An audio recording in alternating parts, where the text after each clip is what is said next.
Fashion Insider friends, what is up? This is the Fashion Crimes podcast where I cover all things fashion, style, shopping, style inspiration, and interview incredible small business owners who are changing the fashion industry for the better.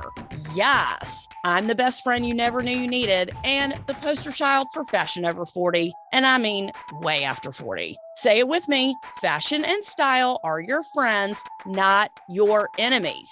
I'm Holly Cates, your favorite personal stylist, and let's keep it real, the only Holly you need to know. Turn it up, because I got a lot to say, and I am super stoked you're here.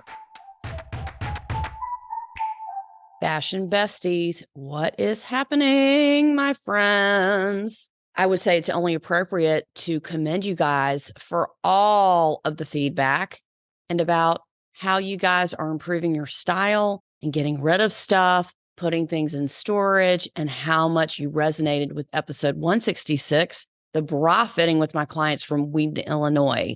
Y'all loved them so much, as did I. And it was super fun to hear how much they captured your hearts.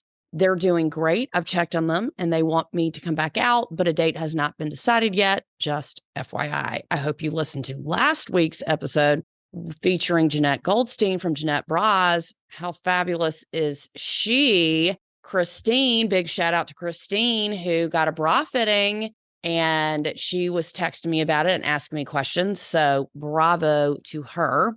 However, in other news, it was just Halloween, and I've talked about Halloween costume ideas before. So there's so many cute things that you can do on the cheap just to get festive and be in the spirit. However, I did not take my own advice and dress up because I really didn't care that much. But I did buy a shit ton of candy and I have a shit ton left over. Totally and utterly rude. We're sort of on this like awkward corner where I was literally and so our front door is on the side. Let's just say I was literally in the driveway waving people over. Okay. And until I figure out where and who I'm going to give all this candy to, I've been sampling a piece each day. And now I'm back addicted to 100 grand bars. I will rectify that. Don't worry. One of my sisters, she gives out full-size candy bars, and I will never, just on principle alone, give out full-size candy bars. Never. However, we made it through Halloween, and I actually have 2 clients that I'm working with now at the moment. Congratulations to me. And one of my clients, she's brand new. She's just a little baby. She's 25 years old. And she just moved to Atlanta. Yay.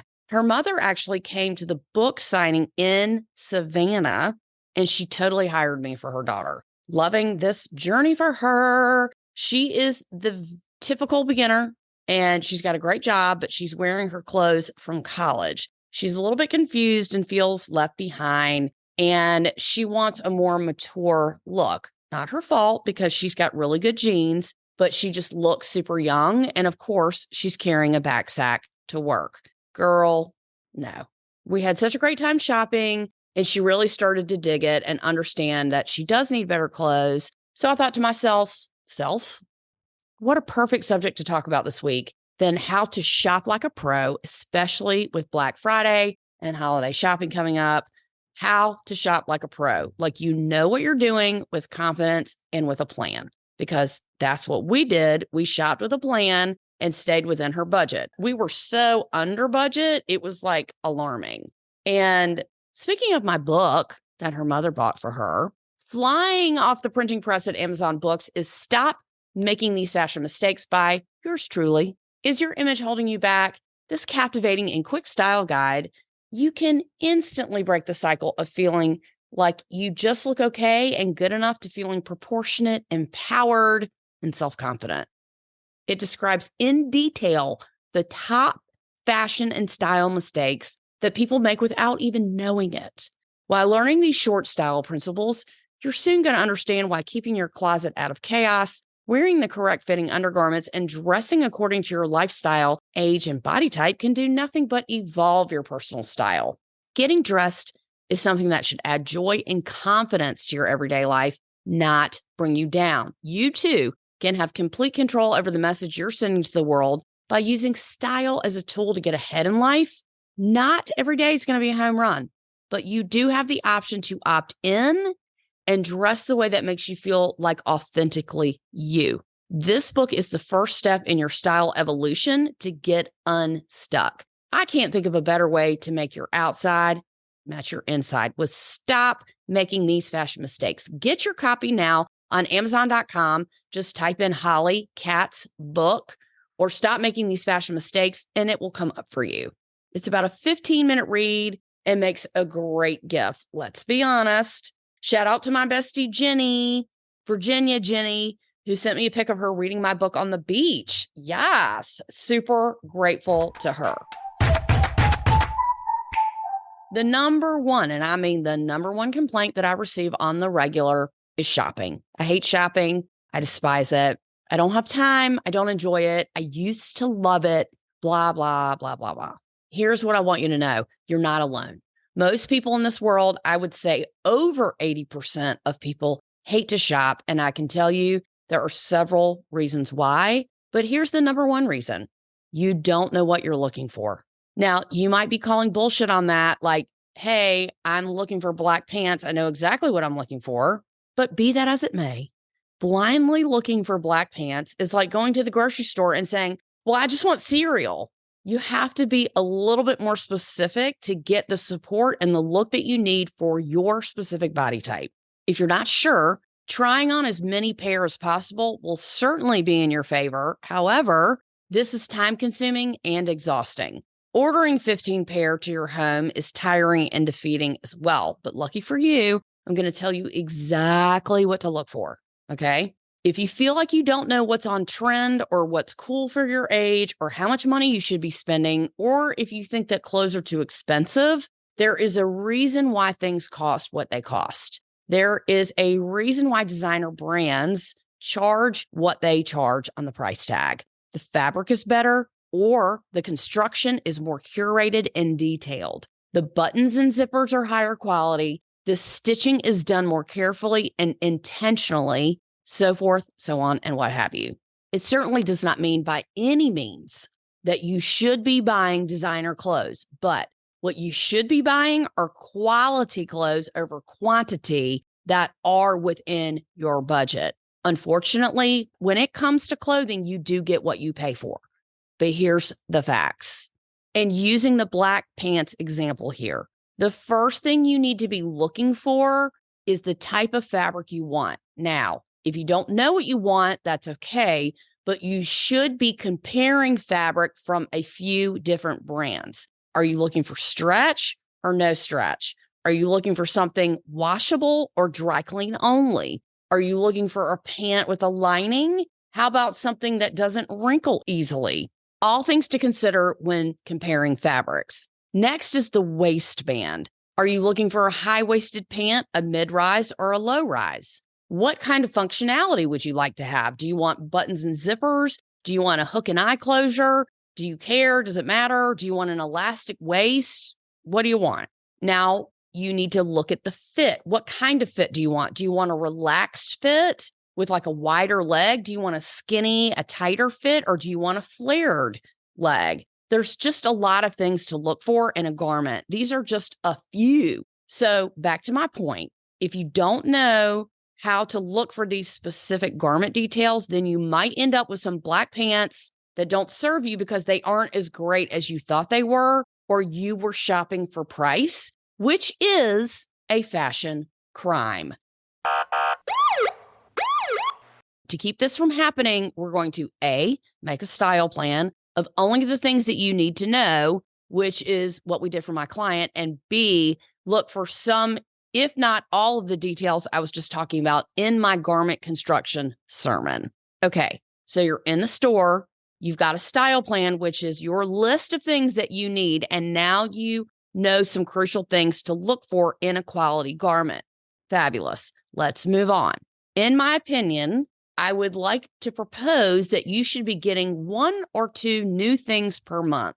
If you want to get more, that's fine, but that way that keeps your wardrobe rotating and you feel like you have something new to be excited about. Now, of course, when you buy something new, it certainly wouldn't kill you to remove and discard something at the same time, like I do that with my workout shoes because I go through them so quickly. I demote my old workout shoes to the dog walking closet. We're going to talk about clothing demotion. There is absolutely no shame in needing a wardrobe overhaul, especially if you haven't shopped in a really long time. But if you keep up with your wardrobe, you won't have to drop that much money all at once. But that's the key. You got to keep up, and you have to elevate your style as you age.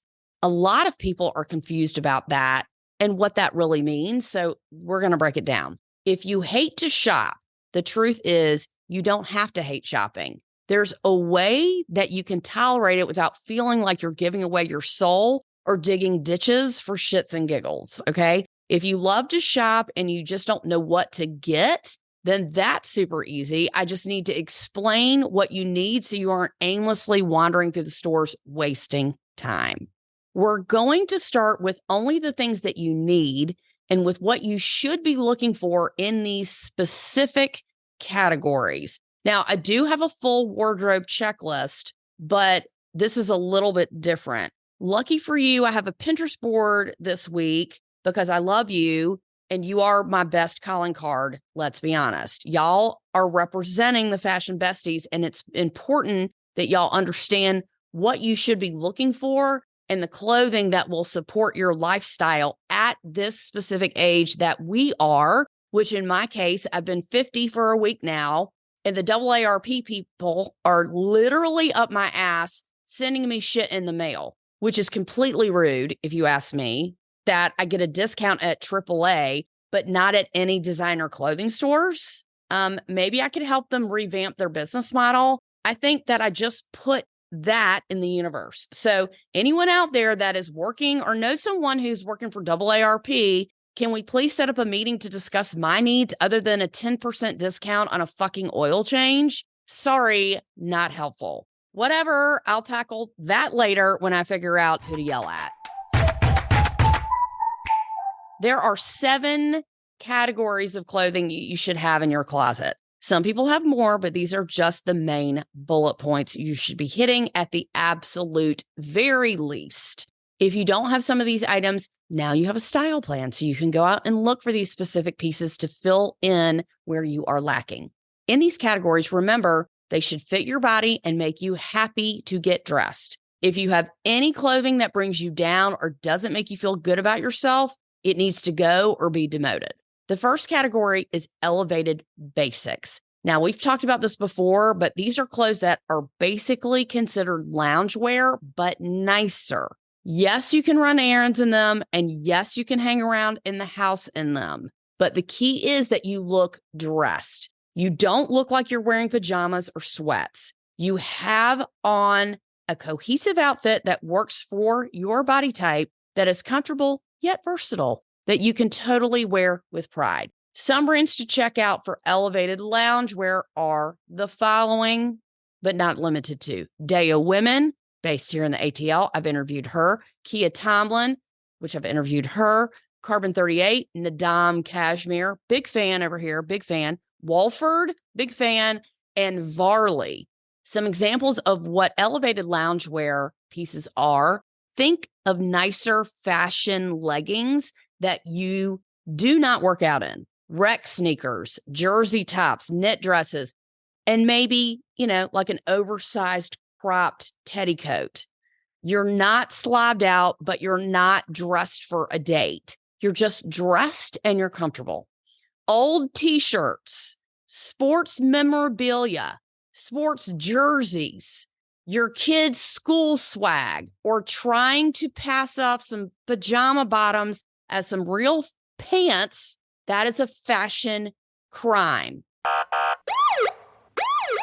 That is not, nor will it ever be, elevated basics. If you do not have clothing that fits into this specific category, you need to take your ass and go shop for and purchase some items that are elevated basics. You need an interim outfit or things for you if you come home for the day and it's too early to put your clothes on that you sleep in.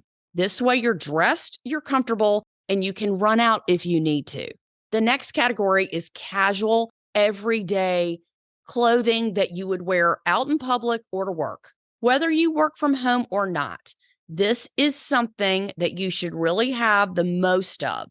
It's the most versatile. Now, I will say this category is subjective to what you do for a living, but hear me out. Everyone, regardless of who you are and what you do on the daily, needs clothing that can be mixed and matched, starting with tops, jeans, slacks, shirts, skirts, dresses, and jackets. If you don't have some of these items that I just listed, then that goes on your style plan. All of these are a non-negotiable. There are certainly more things you can get, like chunky sweaters and leather leggings and shorts, but this is just a good starting point. There is a way to dress up all of these items for work if you're employed at a workplace with a free-flowing dress code. Then you're able to kind of create your own style for work, which is a great way to practice your outfit building skills. You do get better at it the more intentional your outfits are. I also want to say, just because your clothes are casual, it doesn't mean they should be cheap quality.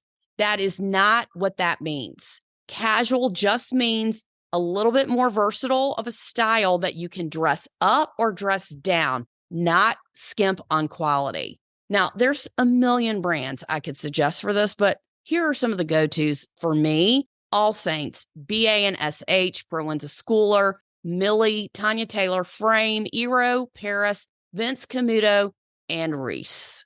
Dressy clothing, including but not limited to formal wear, something to wear to a funeral, dressier clothing for events and special occasions, and specialty pieces that are considered statement, I'm using air quotes, statement pieces. Now, for me, I have a very large category for this, which is a blessing and a curse. I have beautiful things to wear for special occasions, but not a ton of opportunity to wear said items at this very moment in time. Now, I certainly will, but for the most part, I'm wearing this kind of the same thing each day, which is not getting super dressed up. So those special clothes do sit there for a minute. However, on the flip side, when I do have something special, I don't have to panic and run out and get something new, which is a problem for most. Let's be honest. When you shop with these types of events in mind, if something comes up, you don't have to go into freak out or frenzy mode. I have been photographed in my Paco Rabanne cutout evening dress, my special yellow Alexander McQueen dress, my Sergio Hudson purple grape ape suit, my Proenza electric blue crushed velvet pants, all on the Pinterest board, of course. Those are all examples of dressier clothing that I've worn several times before, but I'm not wearing them now on the daily. Outerwear, including but not limited to coats, jackets, puffers, vests, ski clothing, winter boots for snow/sleet/rain, hats, gloves, scarves, rain gear, and such. Now, depending on where you live, you will have more of some or less of the other, but not having any or very little outerwear, that's a fashion crime. I don't care if you live at the equator or if you live at the North Pole. You still have to get a coat or some sort of jacket.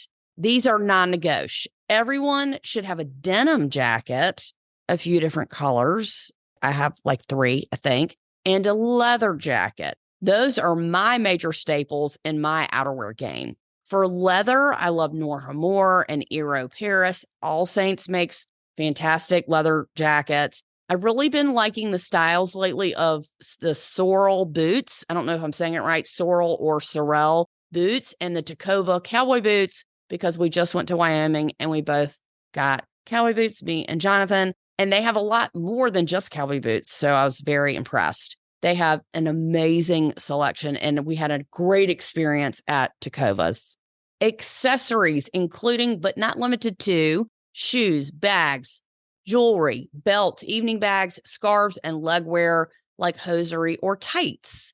The handbag roll is as follows. You have to have 3 bags at the very least. You have to have an everyday purse that is a neutral that goes with most of your clothes, and an evening clutch or a smaller bag that you have taken out on a date or girls' night or whatever. So you're not bringing your bigger purse out at night that you would normally carry during the day. Then you also have a tote for work, which I like to call a boss bitch bag, something to fit your laptop or that you can use when you travel. They come in a variety of price points, starting from the $100 range up to the $8,000 range. Pick a price point and go for it. If you're on a budget, I would go somewhere like Nordstrom Rack or Saks off Fifth to find a discount on a designer bag, or you can hit up Shop Madison and Fifth on Instagram and DM my bestie Chloe.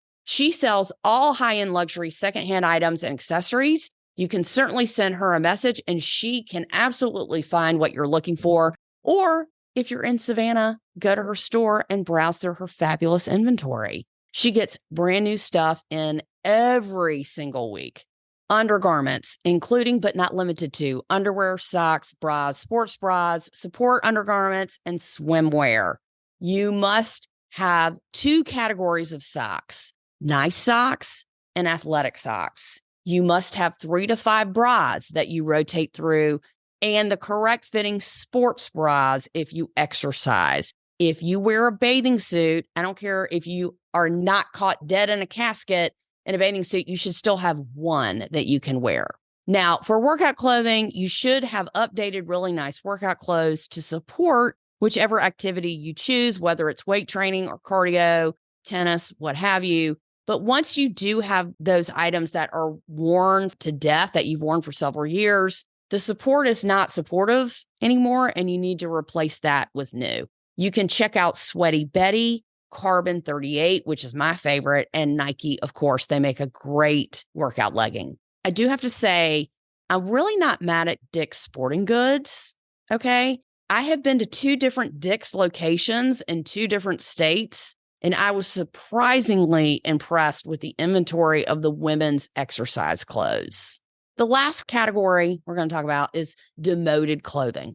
Demoted clothing. This is a category that I have created that when I started cleaning out people's closets. This is anything that you have that's still really nice or comfortable, or maybe it's got a stain or 2, like it's really small, or it's your favorite pair of sweats. All that shit that goes into the demoted clothing category. You can have 1 drawer or section in your closet for clothes that you wear strictly for comfort, or to wear around the house when you're doing chores or cooking or walking the dog or something like that. When it's served its purpose and you've worn it to death and you've certainly gotten your money's worth, feel free to demote it where you're not ready to get rid of it, but no one other than you is really going to see it. I can totally get behind you and support that category, as I have a drawer of clothes that I'm not really ready to part with yet, that I do just wear when I'm walking the dog, or I feel like doing some yard work, which defined by me is getting the leaves out of the pool. But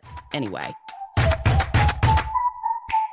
I'd like to give a special shout out to Kira this week. She sent me a bunch of questions that I'm going to answer, and I've been promising her for a couple of weeks. So here we go. She asks, what is a good amount to pay for 2 pricey items per year? Any rules of thumb, for example, like a book I like suggested spending 1 month rent or mortgage payment on furniture or art, etc., for your home, or annually? Now, I think that's a good question. So basically, she's asking for how much, if I want to buy 2 pricey items, how much should I really spend? That is subjective to your budget, of course. However, but if you're going to buy 2 pricey clothing items per year, I think one needs to be a bag for sure, probably $1,500 or less, because you can get an amazing bag for that price. Or you should get something like a really nice dress or a jacket for maybe that price. Now, if you can spend a little more, then go for it. But you have to figure out where in your wardrobe you can skimp. So if you want to spend, if you're like, okay, I have the budget for 2 really, really pricey items, where can you skimp? I tell a lot of people to skimp on jewelry. And what that really means is you mix your real jewelry with really nice costume jewelry. So you're not consistently buying real jewelry, but you're buying a pair of earrings for $55 or $35 or even $25,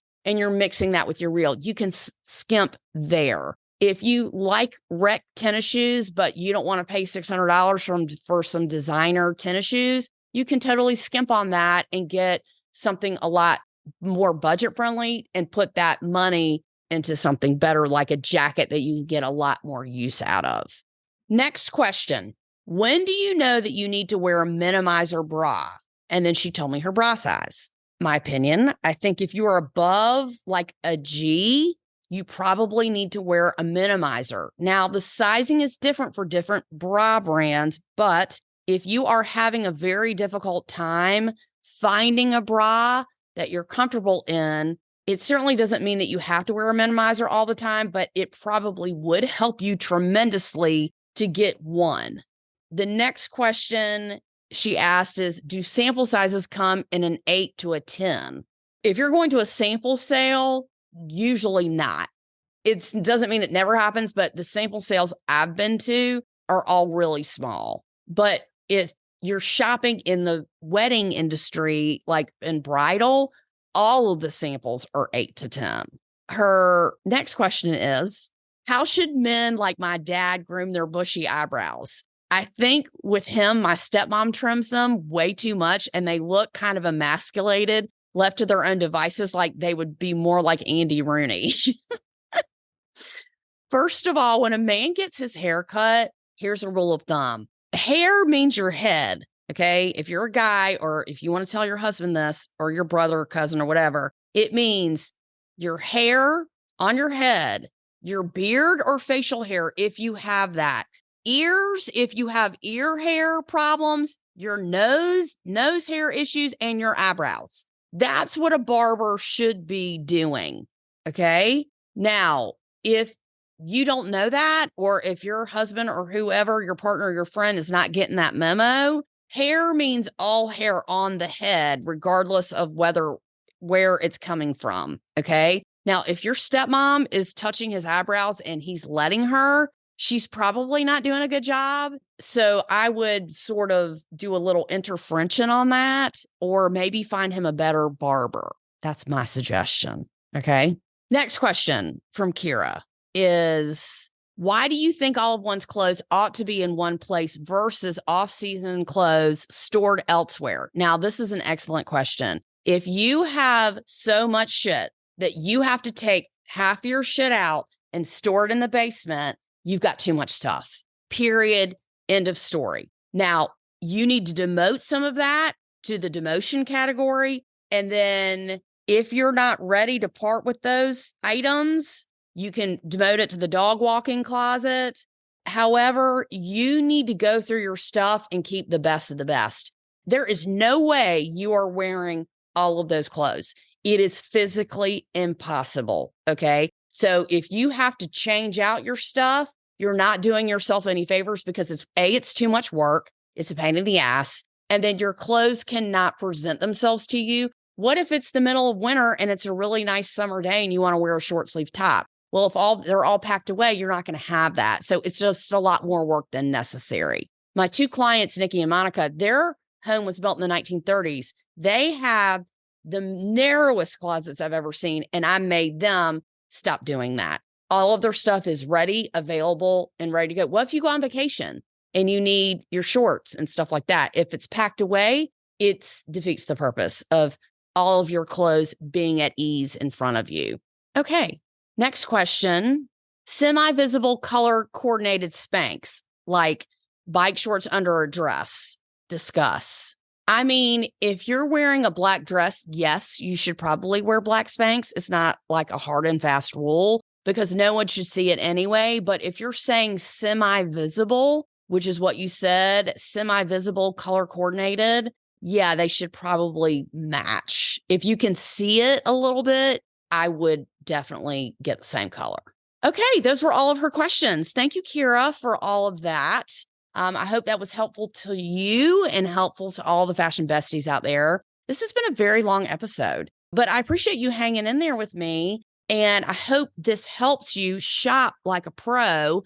Everything's going to be in the show notes. And I have some really interesting, very informative, fabulous people coming up on the interview series that I'm having. starting next week. So I'm very excited about that. Keep your questions coming in. Make sure you hit me up at Holly at Fashion Crimes Podcast. In addition to Holly at Hollycat Styling, you can always send me a DM on Instagram like Kira just did, or Christine, or any of the other fashion besties who want to know what they want to know. You don't know what you don't know, so you should ask, okay? And now you're going to be able to shop like a pro.